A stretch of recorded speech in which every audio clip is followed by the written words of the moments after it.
प्यारी साध संगत जी, आज हम सुनेंगे एक बहुत ही प्यारी साखी, सुल्तान का दाढ़ी हिलाना। तो चलिए शुरू करते हैं।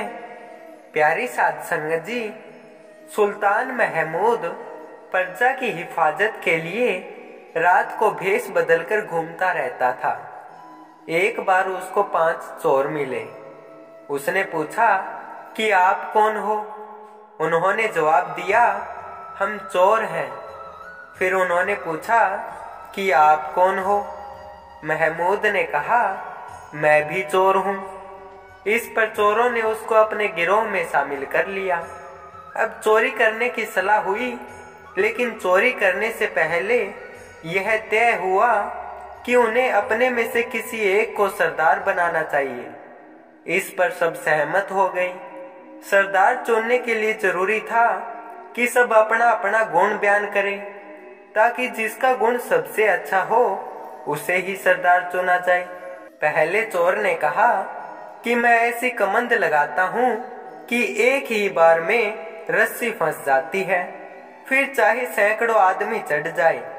दूसरे ने कहा कि मैं सेंध लगाना अच्छी तरह से जानता हूँ, इतनी जल्दी और आसानी से सेंध लगाता हूँ कि किसी को आवाज तक नहीं आती। तीसरे चोर ने कहा कि मैं सूंघ कर बता सकता हूँ कि किस कमरे में कहाँ पर माल दबा है। चौथे ने कहा कि मैं जानवरों की बोली समझ सकता हूँ कि वे क्या कहते हैं। पांचवें ने कहा कि जिसको मैं रात को एक बार देख लूं, दिन को उसे पहचान लेता हूँ।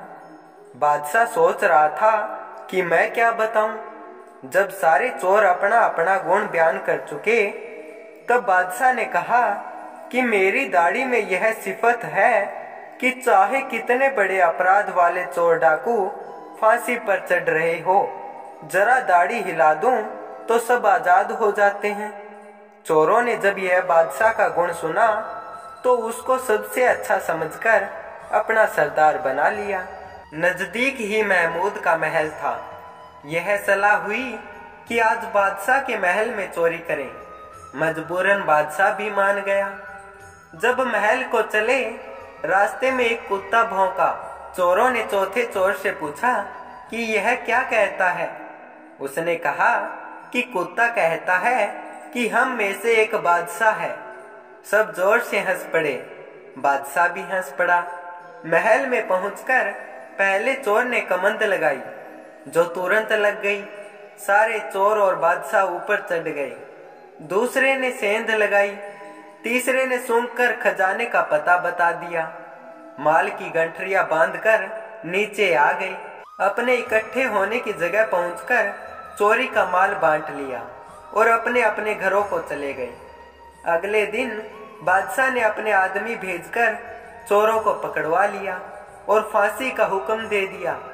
जब फांसी चढ़ने लगे तो 5वां चोर सामने आया। अर्ज की कि बादशाह सलामत, मैंने आपको पहचान लिया है, क्योंकि रात आप भी हमारे साथ थे। हम पर रहम करो, अब दाढ़ी हिला दो और हमें फांसी से बचा लो। हम सच्चे दिल से प्रण करते हैं कि आज से कभी चोरी का धंधा नहीं करेंगे, बल्कि अपने आप को हुजूर की सेवा में सारी उम्र के लिए पेश करते हैं। बादशाह को दया आ गई। उसने दाढ़ी हिला दी। दाढ़ी का हिलना था कि 5 चोर फांसी के तख्ते से नीचे उतार लिए गए। उनकी हथकड़ियां और बेड़ियां खोल दी गई और वे हमेशा के लिए आजाद होकर बादशाह की सेवा में रहने लगे। प्यारी साध संगत जी, इसी तरह मालिक भेष बदलकर और हमारे जैसा बनकर हमारे जैसे चोर ठगों को सीधे रास्ते पर ले आता है। वह कहता है कि इस रास्ते पर चलो। प्यारी साध संगत जी, जीवों के उद्धार के लिए संतों को सब कुछ करना पड़ता है। भले ही विधाता ने आपके भाग्य में कुछ ना लिखा हो, पर अगर गुरु की आप पर कृपा हो जाए तो आपको वो भी मिल सकता है जो आपके किस्मत में नहीं। इसलिए कहते हैं कि भाग लिखी मिटे नहीं, लिखे विधाता लेख। मिल जावे गुरु मेहर तो लगे लेख पे मेख।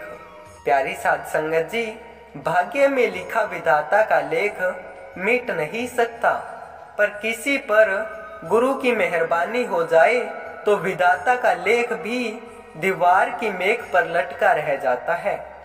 प्यारी साध संगत जी, आशा करता हूँ कि आपको साखी बहुत ही अच्छी लगी होगी। ऐसी ही प्यारी प्यारी साखियाँ सुनने के लिए चैनल को लाइक करें, शेयर करें और सब्सक्राइब करें।